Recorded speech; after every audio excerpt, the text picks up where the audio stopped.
Thank you, Diana, and we're happy to be here today to give a presentation on all things shelter dog for the Virginia Federation of Humane Societies. The Fairfax County Animal Shelter is showing up today.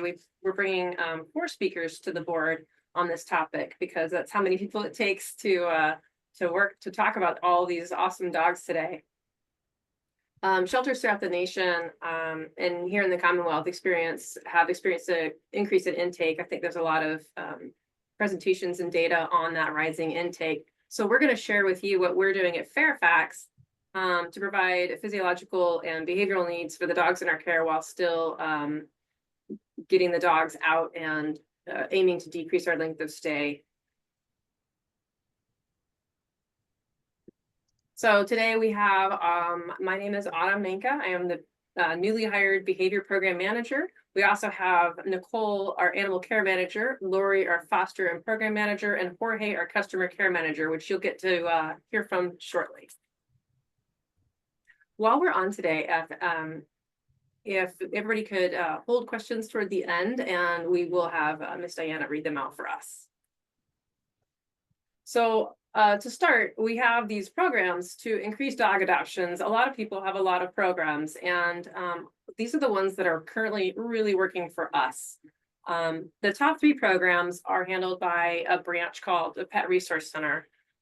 We have recently started moving donations in an orderly fashion and turning those out into the community to give out resources. And these are aimed at preventing the animals from coming to shelter to help the heavy lifting and help the people who need the help the most to try and keep animals with their owners. And they've been very, very popular. That might be another topic for a future presentation. Today, we're going to focus on the 4 branches of behavior program, foster program, the power hours, and the adoption auditions as we target dog intake. And before we start, I wanted to kind of put some context just so everybody watching sees where we're at with our species intake. This is new data, though it's similar to what we've been seeing through the year of the percentage of dogs and cats. Again, we're focusing on dogs today. This just gives a shout out to our entire shelter staff and the care staff for all the animals they put their hands on as we talk about the dog focus moving forward.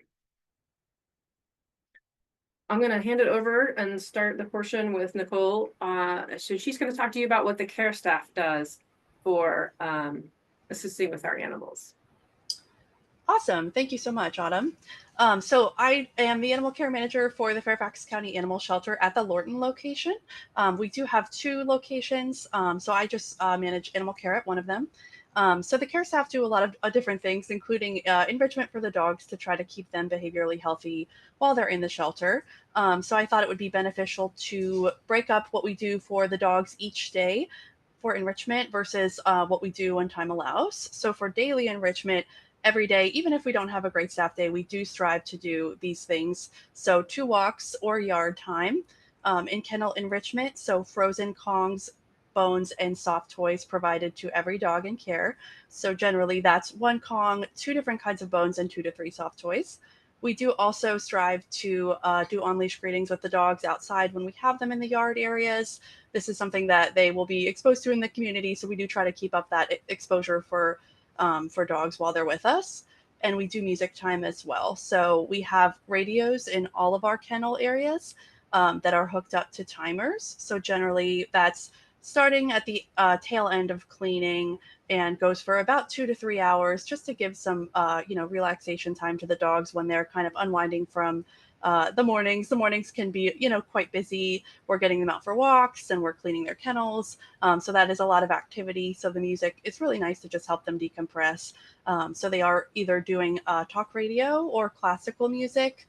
And the timers are great. The caretakers don't even have to think about it. It's just set at the same time every day and really helps the dogs get into their routine. So these are the things that we strive to do for the dogs every single day. These are easy, generally not super time intensive things that do allow the dogs to do their natural behaviors. It helps with their mental stimulation and allows for releasing endorphins and relieving boredom, all those things. So that's generally what we do for the dogs every day. And we'll pop to the next slide to show what we do on better staff days. So extra enrichment or when time allowed. We do strive for 3 to 4 walks a day instead of 2 or increase yard time. This is often increased by the presence of volunteers. So we're super, super lucky that we do have a lot of dog volunteers that help us at both shelter locations to get the dogs out. Generally, we're able to get 3 walks done with staff, but if we have volunteers, they often get out 4 times, which is really, really, really nice. We do also make food puzzles for the dogs. So different kinds. We'll do busy boxes, pup cups, licky frisbees, which is basically just a frisbee with peanut butter on it, with a hole in it, and carabiner to the front of their kennel just to give the dogs something to do. We do also do different kinds of scent enrichment. So oftentimes that'll be paper towel roll scents or treat games. If we don't have time to prep that, we'll just do scent enrichment with a bucket of toys with different prey scents for the dogs. We do also strive to do small play groups. Generally, that's with our current timeline of the day that happens midday, generally between 2 and 4 dogs, just to give the dogs that outlet. It's super, super beneficial for the dogs that do enjoy it. We find that it may not be enjoyable for all dogs, but many dogs do really, really enjoy that outlet. It helps them get exercise, get exposure to other dogs while they're here, and often makes them more adoptable.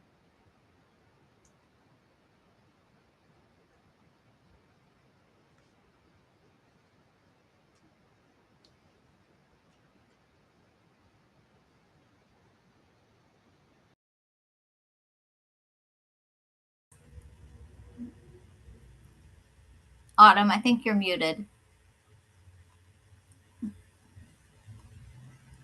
I appreciate that save, Lori. Thank you very much. So pivoting over to the behavior program is new for Fairfax County starting late this year. And the goal of the behavior program is to assist with what the care staff is already doing to improve the shelter experience for the animals, specifically bringing on board pathways to help identify and move animals towards outcomes a little bit differently, and collaborate and oversee and assist with the management and handling of the animals for their time in the shelter. And again, we're focused on dogs today, so I will use those examples. In the future, also with the development of this program and the hiring of an assistant, we can also start to provide more post-adoption support and community education, and potentially offer to the community in the future, so that again we can try and keep some of these animals with their present families. So the step one of the behavior program at Fairfax County Shelter is to provide education to both the staff, the volunteers, and the public to help understand certain dog behaviors. And these 2 graphics, I think, are probably pretty familiar to most of you. But it helps, using graphics in particular, helps standardize language. And that's something that's been immediately helpful with dog intake and identifying what level of bite actually happened. We all speak to people and everybody's got a different definition of a bite. And having a graphic also transcends language barriers. And that's been really helpful. The second graphic, there's a lot of ways to identify dog behavior. The fear-free FAS scale is really helpful for tracking trends for the animals and helping to put numbers and have that stoplight or ladder graphic in mind. And that's also been helpful with the public. They can point and tell us what an animal is like coming in. So that's really helped us identify what animals need help in the shelter and where they came from when they're coming into the shelter. And this is something we look to provide to our foster and volunteer corps, just so we're all speaking a little bit more on the same level playing field. And I think that's been a really helpful, really powerful first step for the behavior program. The pathways and enrichment, and again, the pathways would help identify the animals that need more resources, or the animals we might be able to fast track. And in this slide, you've got a dog that the enrichment, we recently introduced a new type of hard bone in both of our shelter locations, the dogwood bone. It's a little bit softer chew than the nyla bone, so dogs that might have dental issues, and it's been really well received for the dogs to have 2 different choices of bones, and that comes primarily from a really amazing Amazon wish list and a really wonderful social media push to help us fulfill our wish list. If you don't use an Amazon wish list, it's been really great for us. And the dog on the right is another dog that the enrichment for him is more time, quality time over quantity of time. He does really well if he's able to really have that targeted interactions that satisfy his particular needs, which you might be shocked to hear are jumpy, mouthy, hyperactive, under, the younger dog. Pretty much the large breed dog that we all have. In the future, we already have some existing volunteer incorporation into our behavior program. And on the left, we have a completely volunteer-driven program called Nose Games. And that is really helpful for some dogs that may not be the best candidates for other types of enrichment. But this format allows them a lot of choice. And we're able to identify a little bit more behavior that we can target. And again, that's all volunteer driven. And it's just a wonderful way to get notes on some of our animals, that in particular the dogs that come in as stray. We don't really know much about them and how they're going to behave. And then we also have volunteers that have been trained to train some basic behaviors using positive reinforcement. And that's a game done well. It's a game for the dog, it's a game for the volunteer, and everybody benefits from a little bit of obedience. And I even hesitate to say obedience because the dogs get cookies for doing anything. Sometimes that's just not the undesirable behaviors like jumping. But yeah, our volunteers are our superpower as far as the helping to increase the movement of dogs through the kennel and the enrichment. And I have to give a shout out to our volunteer clean team. What's missing here is you don't see the photo of our linens closets at both locations, which are also just as beautiful to look at. We throw out these words of enrichment and the time, quality over quantity. This all happens with a really powerful clean team, a group of volunteers that come in and help us achieve these objectives by relieving that burden of housekeeping off the care staff as often as they can. And that again allows, every time you insert some sort of form of enrichment, that enrichment needs to be cleaned and sterilized, and that clean team is amazing. So having said that, I'm going to move on over to the foster program and Lori. Thank you, Autumn. So my name's Lori Ward. I am the Foster and Rescue Program Manager here at the Fairfax County Animal Shelter. We talked a little bit about what we do at the shelter to help the dogs while they're in the shelter. I'm going to discuss a little bit about how we get them out of the shelter into foster homes and out on walks. Our foster program has 2 main components for the dogs. The first is a traditional foster program that places dogs in approved foster homes, either until they're ready for adoption, or if they need a break from shelter life, if they're a long length of stay dog, or we're having a hard time matching them up with a family. The second component is what we call our power hours. These are usually 1 to 3 hour walks. They provide an opportunity for our foster volunteers to take the dogs off site. Power hours are considered short-term fosters for training and liability purposes. On the next slide, you can see a picture of Luca. It's a dog who has been very scared at the shelter. And you can see Luca at the shelter, and then you can see Luca having a great time out on her power hour. So power hours are a great way for our volunteers to take high energy or long length of stay dogs out for walks or hikes. They're scheduled daily, typically in the morning before the shelter opens. These off-site walks provide exercise and enrichment for the dogs, behavioral insights to the dogs in different settings. Sometimes they will walk around a shopping center. If it's a volunteer who's taken a dog out a few times, they may take them into a store or Home Depot, but it really lets us see how the dogs are going to act outside the shelter. It also gives them just a break from shelter life and a change of scenery. Our animal care managers are the ones who carefully curate the power hour list. It changes weekly, and they prioritize dogs who they think will benefit most. The dogs on the power hour list, 99% of the time, are ones that are already available for adoption. So we feel safe sending them out into the community.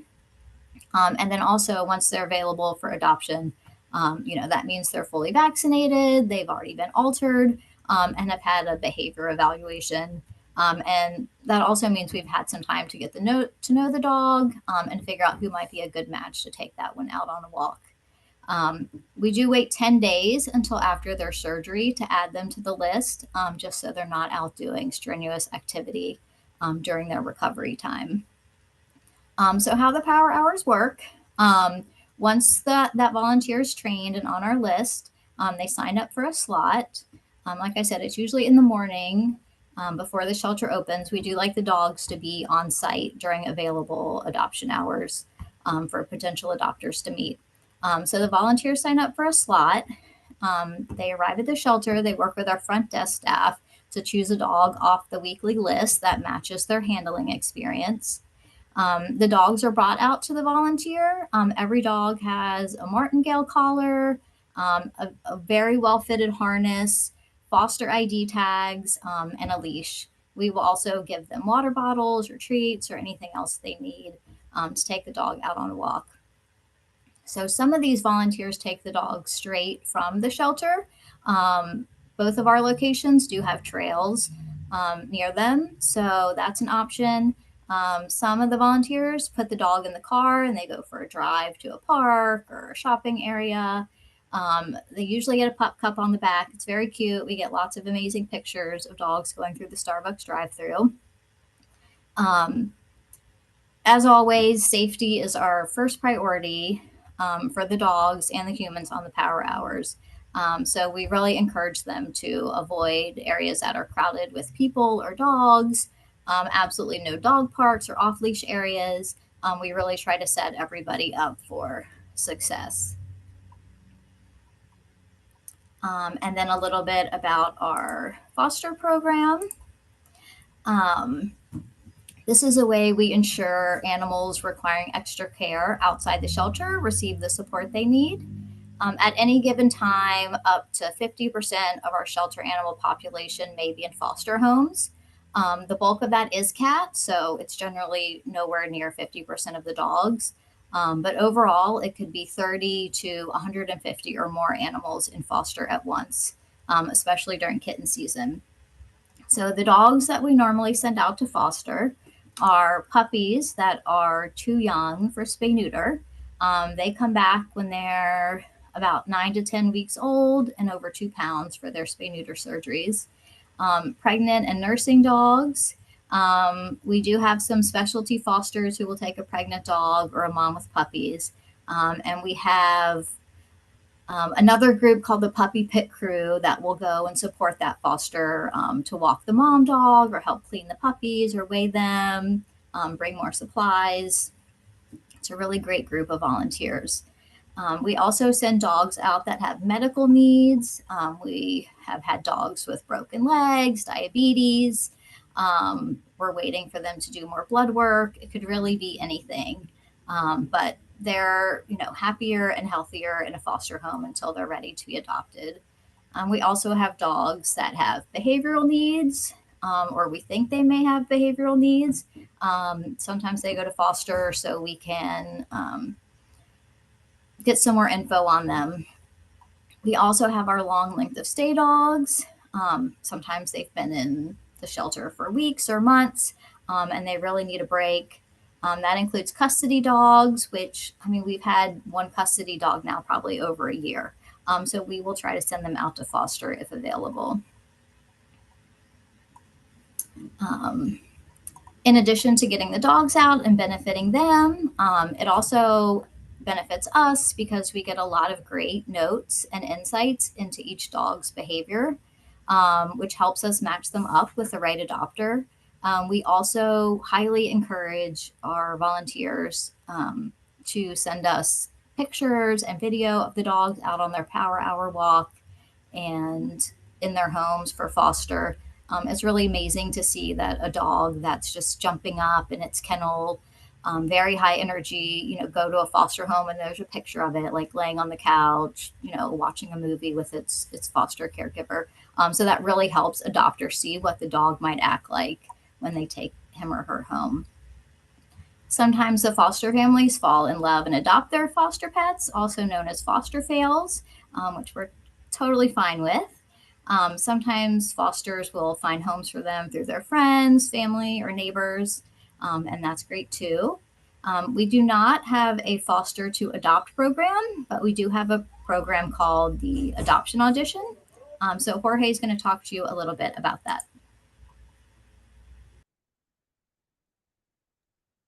Thank you, Lori. My name is Jorge Medrano. I'm the customer care manager at our Lorton campus, Fairfax County Animal Shelter.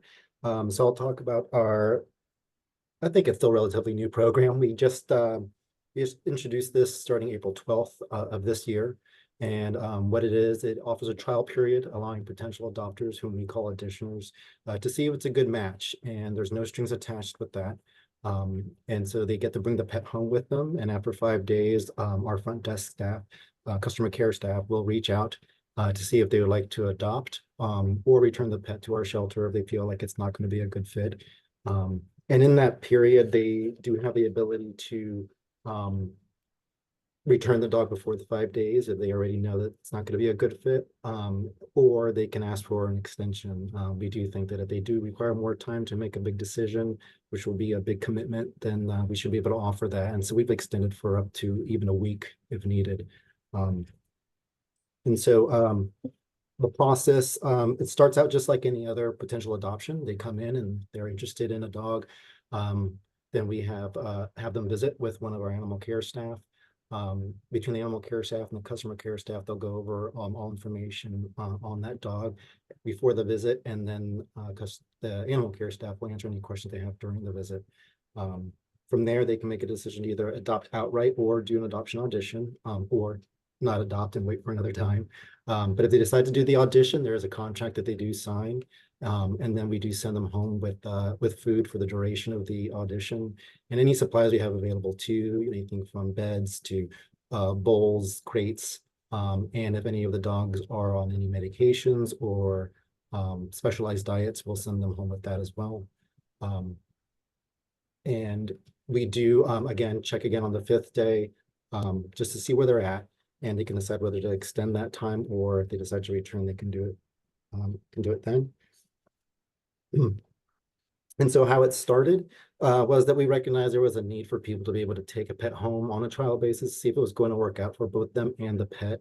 Again, this is a big commitment, and it does help take the pressure off of the individuals. It gives them peace of mind that they can see how this is going to work, and if it's going to be a good fit for them. And at the beginning of it, it was just a selected group of dogs that we would choose to be candidates for the audition. However, it quickly became evident that there was a want from the community that they could audition any dog. So we decided to open it up to all dogs in the shelter. And so we have also opened it up since then, looked at opening it up to a selected group of other species like cats and small animals like rabbits that need a little extra incentive or trial period to help get them adopted. In the future, we are looking at possibly opening to all species across the shelter. We just have not gotten there yet. So it's been a great success. From April 2024, when we started this program, to just last month, we have had 319 pets who went out on 414 auditions during that time frame. And keep in mind that some of those dogs went out on more than one audition. But out of all those, 67% of the auditions resulted in an adoption. So we've had 93% of pets made available for adoption audition that were eventually adopted either through the audition or outright. And pictured here are actually all dogs that were auditioned and resulted in a final adoption. And these are all pictures from them in their new homes, looking very happy and comfy. And so we do also, in addition to our website, we do utilize social media to help, put the word out that we have this program available. This creates a lot of word of mouth. And in addition, many of our auditioners who turned into adopters go on to tell their family and friends about the program as well. And pictured here is one of the dogs we've had here, Tiger. He was actually here at the shelter for just over a year. And adopted by a very, very lovely couple. The wife actually came in and did the visit first, went back to get her husband, and she was all ready to do the audition. And he said, no audition needed. We're just going to adopt out right now. And so we will be happy to oblige that as well. And Tiger is doing very well in his new home. And just a couple of testimonials here, just from our adopters who started out as auditioners. It's great to get this feedback from them, to see just the positive results they've had with us, being able to offer this program to them. This is Charleston, who they renamed Tuck. They said that they had taken him home back in September for an audition, and knew almost right away that we'd be coming back to finish the paperwork as soon as possible. He is settling right. He's settling right into his forever home. Even fell asleep last night between my wife and I, while laying on his back, paws up in the air and head in the pillow. So that seems to be a favorite position of his. This was another success with the audition. We're certainly grateful for participating in the 5-day adoption audition process with Brownie, since we have another dog, Patches. During that time, Patches and Brownie were able to get to know each other. After those 5 days, Patches approved, and thus Brownie was cast as a new junior member of the pack. So this is, we've seen a lot of positive feedback when there's another dog in the home, where the adopters or auditioners really appreciate that time that their pet at home gets that time to see how this is going to work with a potential new housemate, and get their approval as well, because they're making a commitment just along with the owners as well. So we've been very happy with this program. It's just been nothing but positive and successful for us. The staff really enjoy it, and it's great to see these success stories in the end. So with that, I hand it back over to Nicole. Awesome. Thank you so much, Jorge. So I'm just going to cover the pieces that the animal care team does to support the customer care staff with the adoption audition process. So before the audition, caretakers, as Jorge mentioned, do conduct the visits with the potential adopters and potential dogs that they are interested in possibly auditioning. So they really heavily assist with matchmaking and counseling based on all members of the family. So we do find that is all members of the family are a reason that people want to do the adoption audition. Maybe they have kids, as Jorge mentioned, maybe they have other dogs, maybe they have cats, maybe they have kids, other dogs and cats. So they're really working with families to find an appropriate match, because they do spend a lot of time with the dogs and they do know them really, really well. So they're generally talking about the family's lifestyle and what they're looking for in a dog, and figuring out basically who is going to be a good fit for that particular family. So that's before the audition, and to help facilitate the audition, animal care is also still involved with the animals during the audition and when finalizing the adoption. So because the animal is on an adoption audition, they are at that time still property of the shelter. So we do still continue to provide medical care to the animals while they are out on audition. So if something, medical concern pops up and the auditioner touches base with the adoption staff, animal care management will work with the customer care team to schedule vet exams or rechecks as needed to make sure that even though the animal is out of the shelter, that they're still getting the medical care that they need. The caretakers will also administer vaccine boosters if the dogs come up due for those while they're out on audition. Generally, that will happen at the time of finalizing the adoption. So we're making sure that the dogs are still getting vetted while they're out on audition or at the time of adoption. That's generally the favorite page of the care staff, is when the customer care staff gets on the radio and says, Rocky's here from his audition. Don't worry, he's getting adopted. He just needs a vaccine. That's the best feeling and the best, goodbye for the dog. So those are just the little pieces that the animal care team does to support the pets, support the customer care staff, and just make sure that the pets are still getting all the care that they need. Awesome. So the next topic is just choosing candidates. So as Jorge mentioned, we do have certain animals that are eligible. So for our needs based on our population and length of stay, we decided pretty early on that all dogs were going to be eligible for audition for a couple different reasons. We were struggling a bit with kennel space, as I'm sure many of you may be. It was just, easier to promote it on social media with all dogs being eligible for adoption. It's simpler, and quite frankly, the people wanted it. The vast majority of the dog adopters that we have do participate in the audition first. So it's proven quite successful. Making all of the dogs eligible for audition does increase the number of dogs that are out on audition at any given time between the two shelter locations. So we've found that it generally opens up several kennels at each location on any given day, which is fantastic and helps with space and animal flow. We do also find that having several dogs at each campus out on audition increases the capacity for care of the shelter as a whole. So if we've got, maybe 5 dogs out on audition at each campus, that's 10 dogs that the animal caretakers don't have to feed, walk, and medicate that day, which gives them, an extra bit of time to focus on the animals that are still in the shelter or maybe need to come into the shelter. So that's dogs. We do also open it up to other species as needed. So generally long length of stay cats and rabbits. Oftentimes the long length of stay cats are cats with more complex medical or behavioral needs, or maybe even both. Those kinds of things may be a little bit off-putting to adopters. Maybe they're a little bit more nervous about it. So just giving them the option to do a trial period with those particular cats is often what they need to just get a little bit of a push out. Rabbits, generally not the complex medical or behavioral needs, but maybe we just have too many rabbits and we've just got 1 or 2 that are just hanging out for a little bit too long, just gives them a push to get out. So generally with the ones that are cats or rabbits where we are not opening it up to all cats and rabbits, we do have a special sign on their kennel that basically just delineates that they are eligible for audition.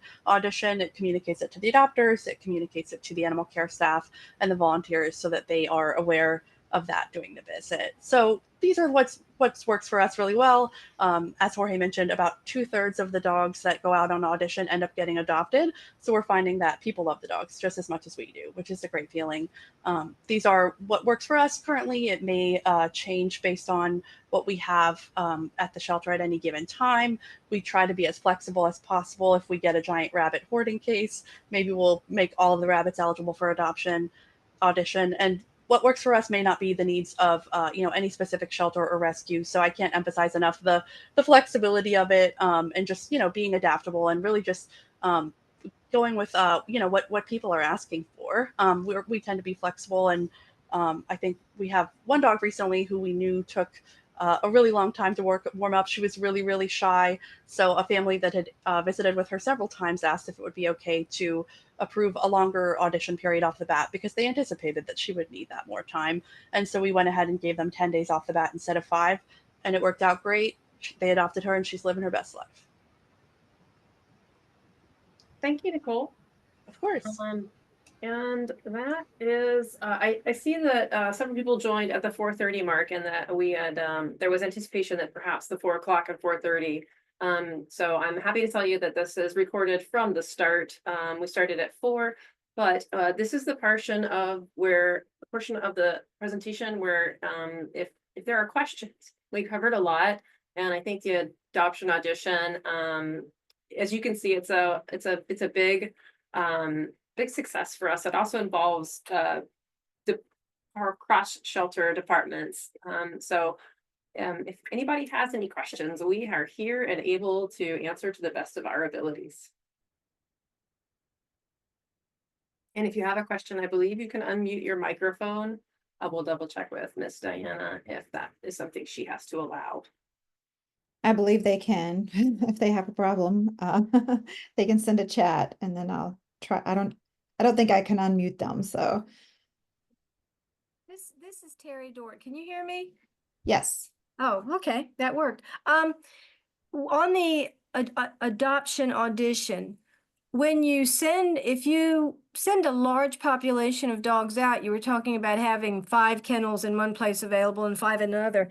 How do you manage the logistics of keeping kennels open in case you have an unusual number of dogs that are being returned early in that program?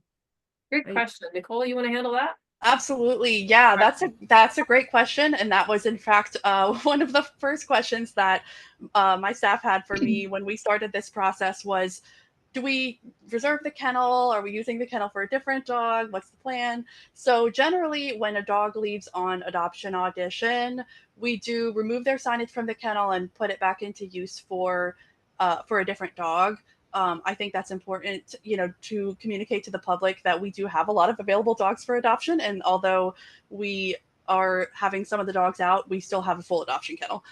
So we do generally just continue to use the dog's kennel. And if they get returned, we do just put them in a different kennel. So it is a little bit of management in terms of space, but as we said, 2/3 of the dogs do end up getting adopted from their auditions. So it's been pretty manageable for the staff. It is a little bit disappointing if a dog gets returned quickly and then we've used their kennel, but the benefits definitely outweigh what I would see as reserving the kennel. It's generally best to just keep the dogs moving and just create a new kennel as if they were a new incoming dog. Thank you. If I may piggyback on that, to define our capacity for care is double-sided kennels with a guillotine. Did that answer your question, Ms. Terry? Yes, it did. Thank you. Thank you very much. No worries.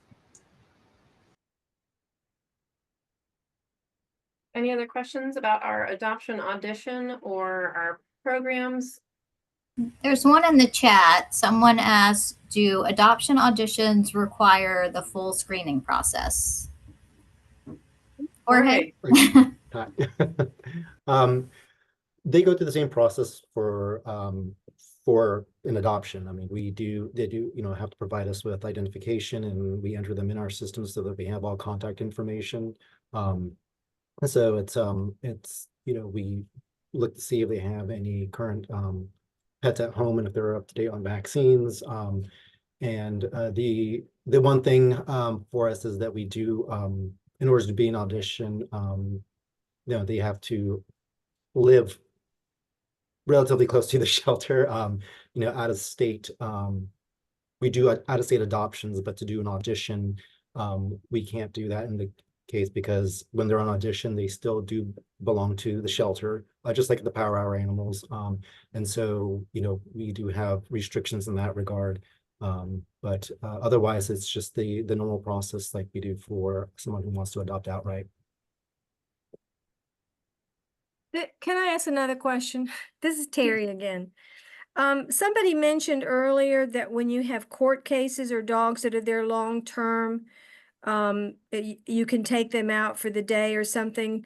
In our county, I'm in Lancaster County, and when those animals, unfortunately, and I don't know if this is the law or what, but when our dogs are court cases or they're still county property, our ACOs won't let anybody touch them. Is that not a law? I mean, you're allowed to let those dogs out to go on a day trip or something? I can answer that. The custody dogs, we don't let them go out on the short-term power hours. That's just dogs available for adoption. Okay.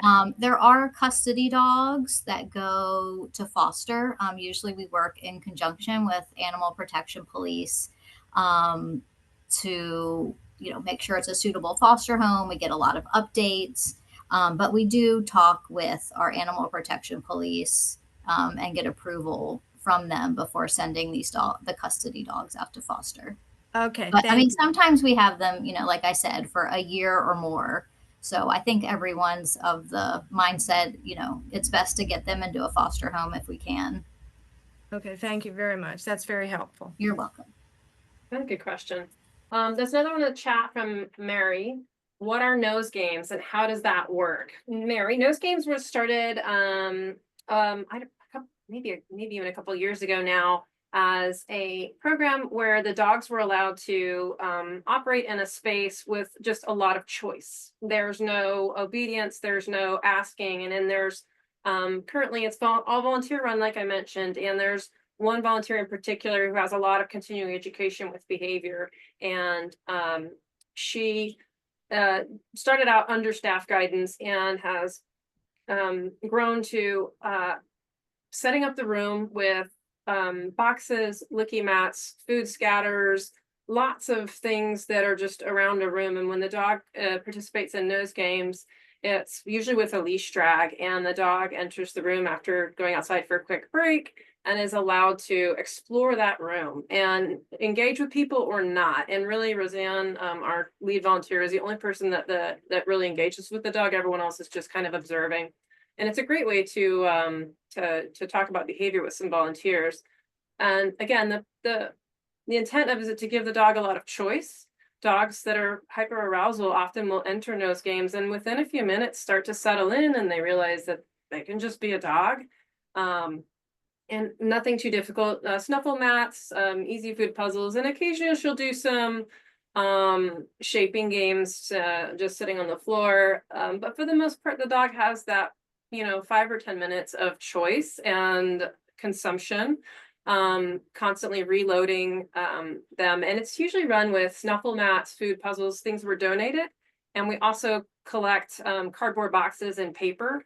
And then once a dog is gone through nose games, a second volunteer will take that dog back to a kennel, and then Roseanne and another volunteer will clean the room, move all the used items, reset it, restage it, and they'll grab another dog. And these dogs are chosen between the behavior program and the care staff about dogs that have the greatest need, or we typically focus on dogs that are very fearful.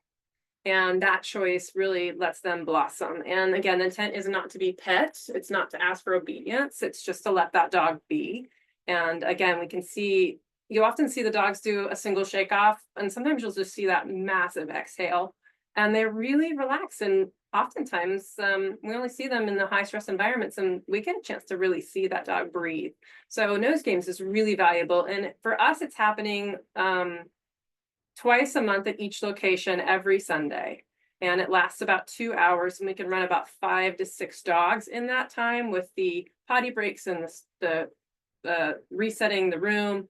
I hope that helps. And it's usually like a single dog treat. The dogs that are unlimited ingredient obviously get their kibble, but I think and it's all volunteer, and then we get behavior notes from them, and sometimes photos and sometimes videos of the dogs being really cute with their heads stuffed in a box full of paper, just foraging for food, which is a natural dog behavior. So I hope that answered your question. And we've got Bob Tubbs. Have you been able to convert auditioners into fosters? Ooh, good question. Lori, this one's for you. All right. I would say we have not been able to convert them, just because most of them actually do adopt their dogs. But we do have, I would say at least 20% of people who come through as fosters, I think they are actually looking to adopt, but they're just not sure if they're ready for another dog, if their dog has recently passed away, or maybe they have one dog and they're considering 2. So I can pretty much now spot them at the very first foster information session, that like these people are most likely going to adopt their first or second foster dog. And that's great. But we have not really been converting auditioners into fosters. I mean, I think sometimes the auditioners learn enough about what kind of dog they want that they audition a second dog or end up adopting a dog that fits their family. But it's something to consider. So thank you for the idea. Jorge, do you have anything to say about the auditioners turning into fosters? I think in most cases with the auditioners, they're coming into ultimately with the goal of adopting. If we have any of them who are interested in pursuing, fostering, then we do provide them the information to begin the process to become a foster, which then again involves Lori for her, which starts with her info sessions. I can't recall a time where we've had anybody yet go from auditioner to foster. Right now, we've been very happy for them to go from auditioner to adopter, and that's where we've been putting a lot of the focus on. Good question. I see we still have a full panel. Is there any other questions?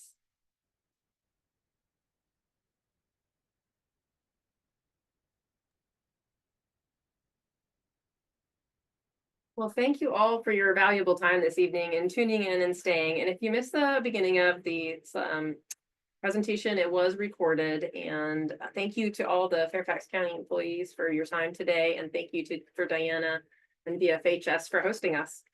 Thank you for joining us. It was a great presentation, and I will have this posted on our YouTube channel, which can be accessed at the top header of our website. So it usually is the next day before I can get the recording posted, but thank you all very much. Have a great evening. Thank you. Take care, Thank you. everyone.